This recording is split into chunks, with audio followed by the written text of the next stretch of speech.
Hello hi friends, AK Tech Info YouTube ചാനലിൻ്റെ പുതിയൊരു വീഡിയോയിലേക്ക് സ്വാഗതം. നമുക്ക് ഇന്നത്തെ വീഡിയോയിൽ ഒരു മെയിൽ എങ്ങനെ ക്രിയേറ്റ് ചെയ്ത് നോക്കാം. നമ്മുടെ സൺഡറിൻ്റെ സെറ്റപ്പ് ബോക്സിന് വേണ്ടിയിട്ട് ഒരു മെയിൽ എങ്ങനെ ക്രിയേറ്റ് ചെയ്ത് നോക്കാം. ഒന്ന് നിങ്ങൾക്ക് നേരത്തെ ഉണ്ടായിരുന്നത് ഇതിൽ ആഡ് ചെയ്ത് കൊടുക്കാം, അല്ലെങ്കിൽ പുതുതായിട്ടൊരു മെയിൽ ക്രിയേറ്റ് ചെയ്യാം. ഞാനിവിടെ സെൻറ്ററിൻ്റെ ഒരു ബോക്സിന് വേണ്ടി ഒരു മെയിൽ പുതിയ ക്രിയേറ്റ് ചെയ്യാണ്. ഞാനിവിടെ ആദ്യം ചെയ്യുന്നത് നമ്മുടെ പ്ലേ സ്റ്റോറിലേക്കാണ് പോകുന്നത്. അതിൽ ക്ലിക്ക് ചെയ്യുമ്പോൾ നമുക്കിവിടെ സൈൻ ഇൻ ചെയ്യണമെന്ന് പറഞ്ഞത്. അപ്പോൾ ഇവിടെ സൈൻ ഇൻ ക്ലിക്ക് ചെയ്യുക. അപ്പോൾ വീണ്ടും സൈൻ ചെയ്യാൻ ചോദിക്കുന്നുണ്ട്, അല്ലെങ്കിൽ സ്കിപ്പ് ചെയ്യാൻ ചോദിക്കുന്നുണ്ട്. അപ്പോൾ ഞാനിവിടെ സൈൻ ഇൻ ക്ലിക്ക് ചെയ്യാണ്. അപ്പോൾ വീണ്ടും പുതിയൊരു പേജിൽ വന്നിട്ടുണ്ട്. ഇവിടെ സൈൻ ഇൻ ചെയ്യാൻ ചോദിക്കുന്നുണ്ട്, പിന്നെ ഫോർഗെറ്റ് മെയിൽ ചോദിക്കുന്നുണ്ട്. ഞാനിവിടെ ഒരു പുതിയൊരു മെയിൽ ക്രിയേറ്റ് ചെയ്യാണ്. അപ്പോൾ താഴെ കാണാം നെക്സ്റ്റ് ഉണ്ട്, പിന്നെ താഴെ ഫോർഗെറ്റ് മെയിൽ ഉണ്ട്, ക്രിയേറ്റ് അക്കൗണ്ട് ഉണ്ട്. അതിൽ ക്ലിക്ക് ചെയ്യുക. പിന്നെ റൈറ്റ് സൈഡിൽ നെക്സ്റ്റ് കാണാം, അതിൽ ഓക്കെ പ്രസ് ചെയ്യുക. എല്ലാത്തിനും അടിയിലൊരു ആരോ മാർക്കോ അല്ലെങ്കിൽ നെക്സ്റ്റോ ഉണ്ടായിരിക്കും, അതിലാണ് ക്ലിക്ക് ചെയ്യേണ്ടത്. ഇവിടെ പേര് ചോദിക്കുന്നുണ്ട്, നിങ്ങളുടെ പേര് എന്താണോ അതിവിടെ എൻ്റർ ചെയ്യാം.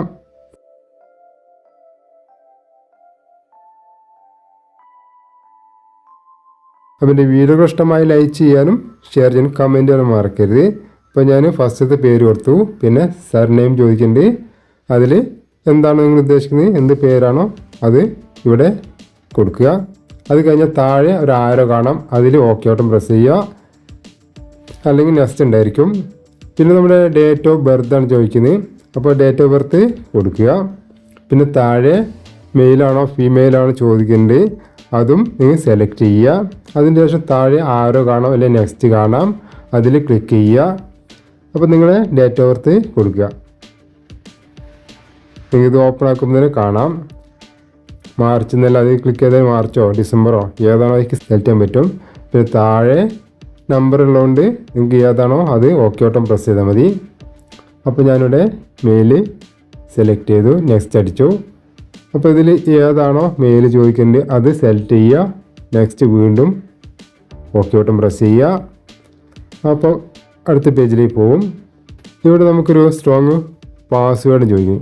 അപ്പോൾ നിങ്ങൾക്ക് ഏത് പാസ്വേഡാണ് വേണ്ടത് അത്തരത്തിലുള്ള പാസ്വേഡ് ഒരു പേപ്പറിൽ എഴുതിയ ശേഷം ഇവിടെ എൻ്റർ ചെയ്ത് കൊടുക്കുക. അത് മറക്കാതിരിക്കാൻ ശ്രദ്ധിക്കുക. അപ്പോൾ വീണ്ടും ഞാനിവിടെ നെക്സ്റ്റ് ബട്ടണിൽ ക്ലിക്ക് ചെയ്തു. അതിനുശേഷം വീണ്ടും പുതിയൊരു പേജ് ഓപ്പൺ ആക്കിയിട്ടുണ്ട്. ഇവിടെ മൊബൈൽ നമ്പർ ചോദിക്കുന്നുണ്ട്, അപ്പോൾ നിങ്ങൾക്ക് മൊബൈൽ നമ്പർ കൊടുക്കാം, അല്ലെങ്കിൽ താഴെ സ്കിപ്പ് വരുന്നുണ്ട്, പിന്നെ അതിന് ശേഷം നെക്സ്റ്റ് വരുന്നുണ്ട്. അപ്പോൾ താഴേക്ക് സ്ക്രോൾ ചെയ്യുമ്പോൾ കാണാം സ്കിപ്പ് ഉണ്ട്. അപ്പോൾ അടുത്ത പേജിൽ വന്നിട്ടുണ്ട്.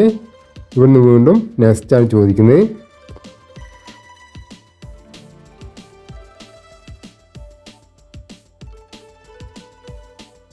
അപ്പോൾ വീണ്ടും ഞാനിവിടെ നെക്സ്റ്റ് ബട്ടണിൽ ക്ലിക്ക് ചെയ്തു. വീണ്ടും നമുക്ക് പുതിയൊരു പേജിലേക്ക് വരുന്നുണ്ട്.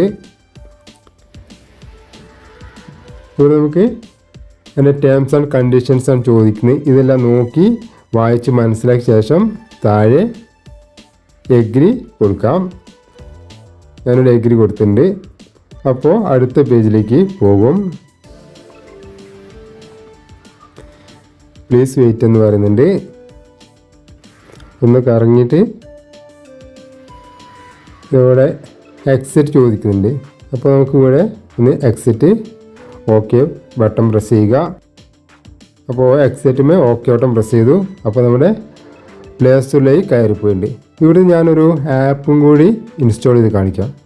ഞാനിവിടെ ഇൻസ്റ്റാൾ ചെയ്യുന്നത് സെൻഡ് ഫയൽസ് ടു TV എന്നുള്ള ആപ്പാണ് ഇൻസ്റ്റാൾ ചെയ്യുന്നത്. അപ്പോൾ അതിൽ ഞാൻ ക്ലിക്ക് ചെയ്യുന്നുണ്ട്. ഇതിന് വീഡിയോ ഇത് ഉപയോഗിക്കുന്നത് എങ്ങനെയെന്നുള്ള വീഡിയോ തീർച്ചയായും ചെയ്യുന്നുണ്ട്.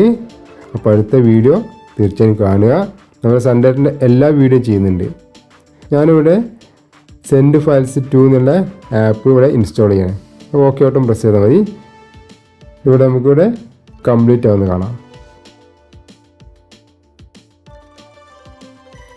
അപ്പോൾ ഇതിൻ്റെ വീഡിയോ താമസിയാതെ ചെയ്യാം. അപ്പോൾ എൻ്റെ വീഡിയോ ഇഷ്ടമായി ലൈക്ക് ചെയ്യാനും ഷെയർ ചെയ്യാനും കമൻറ്റ് ചെയ്യാനും മറക്കരുത്. അപ്പോൾ ഇത് കംപ്ലീറ്റ് ആയിട്ട് ഓപ്പൺ ആക്കാൻ പറയുന്നുണ്ട്, അത് അൺഇൻസ്റ്റാൾ ചെയ്യാനും പറയുന്നുണ്ട്.